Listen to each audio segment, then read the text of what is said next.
guys, Marco the dog trainer here. Today we're going to be doing a super quick video on my favorite e-collars for training cane corsos or cane corsos, depending on how you like to pronounce it. But when it comes to cane corsos, I'm either going to be using the Dogtra Arc or the 1900S. Now, because they are technically a Mastiff breed, I would say probably the majority of the time I'm going to be recommending the 1900S. But, you know, every dog's a little different in size and shape and temperament. So I wanted to give you guys a range because in most cases I am going to be picking between the two, where the Arc is a little bit smaller and weaker and the 1900S is a little bigger and stronger. So the majority of the time, probably going to be going with the 1900S, but let's take a closer look at both of them so we can kind of figure out which one's going to work better for your pup. Okay, guys, we've got the Dogtra Arc on the left and the 1900S on the right. Now, we're not going to go over every single detail of these two models just because I've got other videos that do that, but we are going to talk through, why I like these models for Cane Corso so much and some kind of key points that may push you more towards one or the other. Okay, so both of these systems, the Arc and the 1900, are going to connect 3/4 of a mile from remote to collar. Okay, both of these systems have the nick, vibrate, and constant stimulation.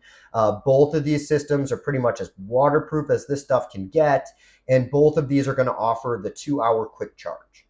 Okay, now, as far as kind of differences go, or some considerations that are going to push me one way or the other. Okay, so Cane Corsos are very big dogs, or at least the majority of the time. So anytime I'm working with a big dog, my mindset is already going to be geared towards the 1900S because this really is the large and extra large dog collar. Now, so I would say the majority of the time I'm working with the Cane Corso, probably going to be using the 1900S. Now, there have been, some kind of one-off situations that the Corso was just a little smaller or just had a little bit of a more like docile temperament, that the Arc worked totally fine.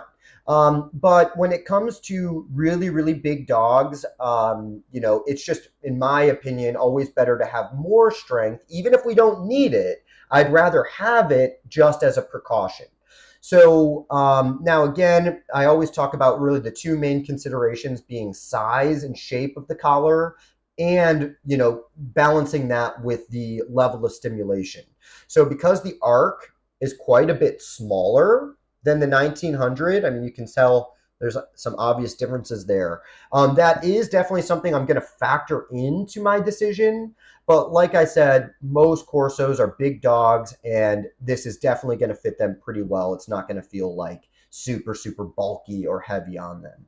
So those are really the main things that I would be thinking about if I were trying to pick the Arc or the 1900S for my Cane Corso. As always, thank you guys for watching, and I'll see you in the next video.